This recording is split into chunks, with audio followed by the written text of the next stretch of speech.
Good day, South Africa. Welcome to Spotlight Mzansi, where we bring you the latest on the stories that matter. Today, our leading story reports on the rot poisoning the nation. The shocking allegations rock the case against Vusi Cat Matlala, the tenderpreneur whose empire is alleged to have been thriving on corruption and fear. Matlala is at the center of a storm involving allegations of police coercion, attempted murder, and a tangled web of corruption. Charged with orchestrating a violent attack on his ex-lover, actress Tebogo Thobejane, Matlala's defense has taken a dramatic turn, accusing law enforcement of forcing witnesses to fabricate evidence against him. Today, we unpack the latest developments, the serious accusations against the police, and the troubling background of a man whose influence has long cast a shadow over Johannesburg's elite. The story begins on October 2, 2023, when Tebogo Thobejane, a well-known actress and club promoter, narrowly escaped death in a targeted shooting on the N1 highway in Gauteng. Gunmen opened fire on her vehicle, leaving her wounded and her friend permanently paralyzed. Prosecutors allege that Matlala, known for his flashy lifestyle and lucrative government contracts, masterminded the attack, motivated by a bitter fallout with Thobejane, his former romantic partner. Alongside his wife Tsakani Matlala, two alleged hitmen and a young accomplice. Matlala faces charges of attempted murder, conspiracy to commit murder, fraud, and money laundering.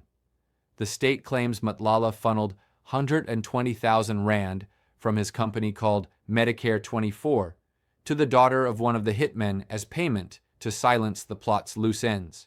But now, two key state witnesses have come forward with explosive claims that could rock the case. Peter Foko, a funeral parlor owner with a medical condition that renders him unable to read or write, and Dora Ladil Papo, Matlala's ex-girlfriend and the mother of his child, have filed affidavits accusing members of the South African Police's Political Killings Task Team of intimidation and coercion. Foko's statement, submitted on June 3rd, paints a chilling picture.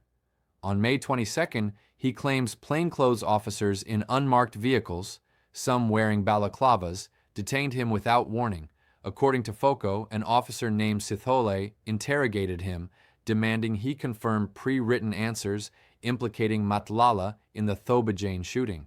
Sithole began taking my statement by asking me numerous questions and expecting my response to be a yes, Foko stated. He alleges he was threatened with arrest for murder, attempted murder, and kidnapping, forcing him to sign a false statement under duress. The evidence in question? A burial receipt that Matlala's defense team insists proves the 120,000 rand payment was a legitimate loan, not a cover-up for a hit. Dora Papo's account also implicates the officers. On May 26th, she says she was summoned to Silverton Police Station under the pretense of discussing child maintenance with Matlala. Instead, she claims officers confiscated her phone, placed handcuffs on the table as an implied threat, and pressured her to sign a statement linking Matlala to the attempted murder. They advised me that if I know what is good for me, I will do as they say. She alleges that if she was to fail to do as the officers said, they would arrest her and lock her up. Papo recounted through her attorneys. She has since lodged a formal complaint with the Independent Police Investigative Directorate, accusing the task team of fabricating her affidavit to bolster their case against Matlala. These allegations were front and center during Matlala's bail hearing at the Alexandra Magistrates Court on Monday, where his defense team seized on the witnesses' claims to argue he's the victim of a police-orchestrated frame-up. Sergeant Mbele, the lead investigator, took the stand, detailing Matlala's extensive criminal history, including 11 arrests for offenses such as firearms violations and attempted murder, most of which were mysteriously withdrawn over the years. But the defense countered with independent investigation complaints, demanding an urgent investigation into the task team's conduct. Falati Shuping, an independent investigation representative, confirmed the complaints, but noted that case numbers for the allegations had not yet been provided, raising questions about the probe's progress. To understand the stakes, we need to look at Matlala's background, which reads like a cautionary tale of unchecked power. Known as Cat for his elusive nature, Matlala built a fortune through government tenders, most notably a 360 million rand contract with the South African Police Service for medical services through his company, Medicare 24. That contract, now cancelled, drew scrutiny for alleged irregularities. Matlala's Midstream Ridge mansion, valued at 3 million rand, and his rumored access to private jets and luxury properties in Mauritius only fueled suspicions of ill-gotten wealth. His ties to high-profile figures, including former police minister Beki Kele, who reportedly made 10 unanswered calls to Matlala on May 9, 2025, the day of his arrest, have raised eyebrows about the extent of his influence. But it's Matlala's alleged links to violence that paint the darkest picture. Tebogo Thobejane, in her witness statement, claimed Matlala was connected to the 2021 murder of Babita Deokaran, a Gauteng Health Department whistleblower who exposed tender fraud at Tembisa Hospital. Thobejane also alleged Matlala targeted a lawyer who reported him to SARS, suggesting a pattern of silencing those who threaten his empire. Even from behind bars at Gosi Mampuru Correctional Facility, Matlala's defiance persisted. He was caught with a contraband cell phone, allegedly used to maintain his criminal network, and reportedly attempted to flush it down a toilet when discovered.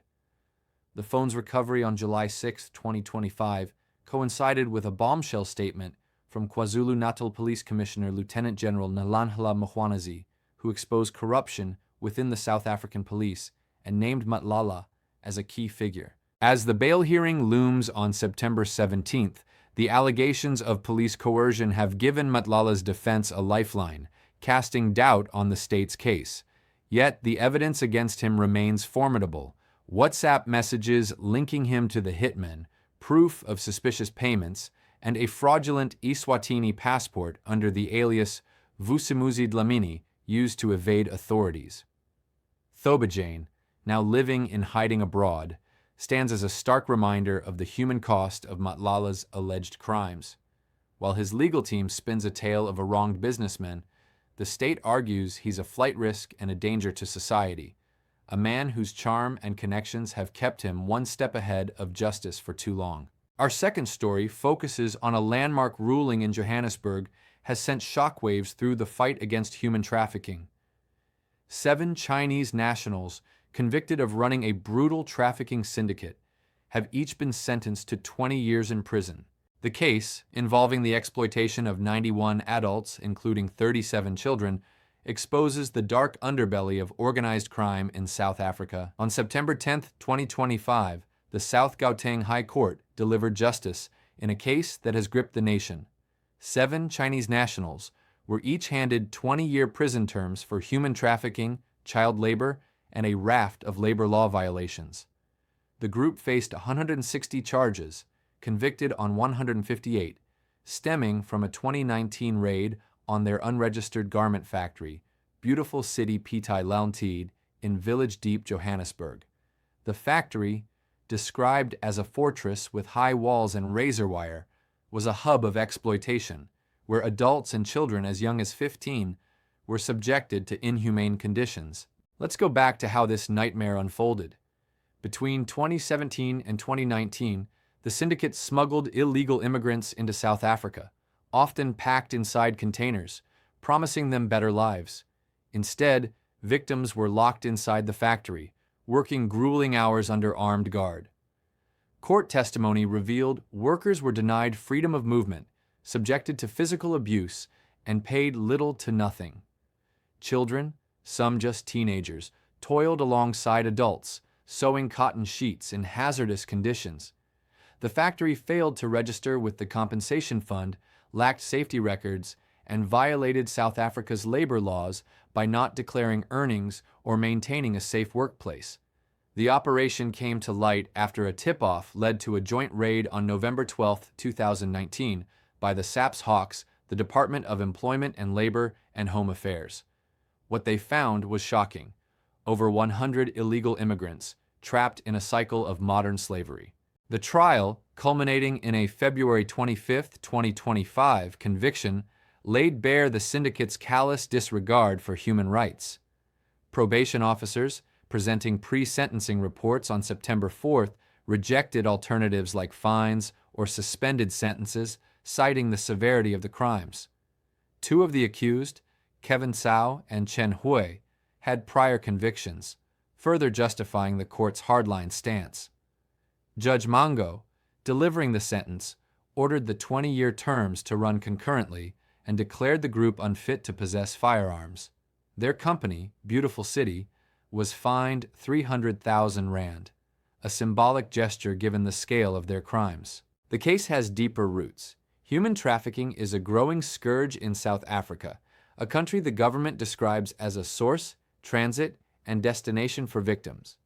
The immigrants were lured with false job promises, only to be enslaved in Johannesburg's industrial underbelly.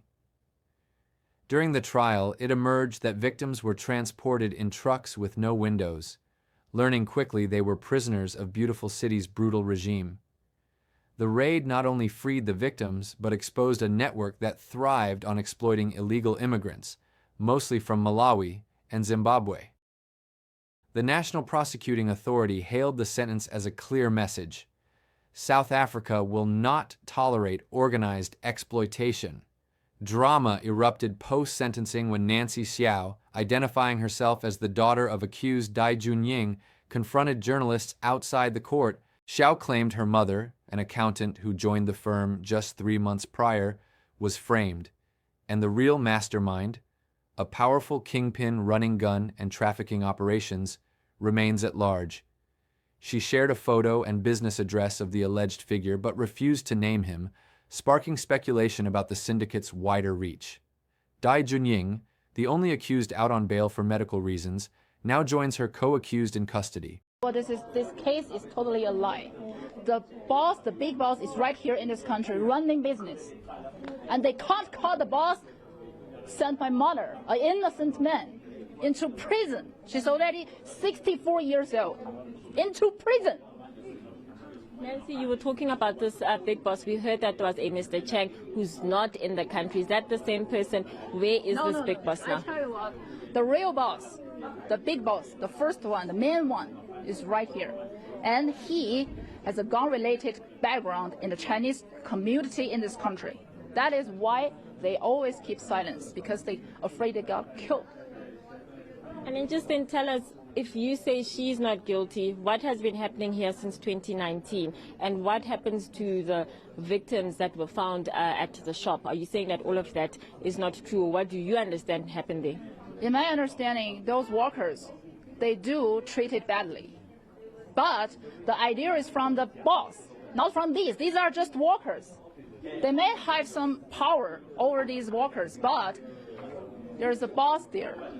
They have to take his order. South Africa's battle against human trafficking remains uphill. The government reports over 200 citizens stranded abroad in similar trafficking schemes, while local cases like this one highlight systemic vulnerability. The 20-year sentences for these 7 Chinese nationals mark a pivotal victory in South Africa's war on human trafficking. But with allegations of a broader syndicate still at large, the cops still have much due on their hands to unmask this mastermind and make arrests.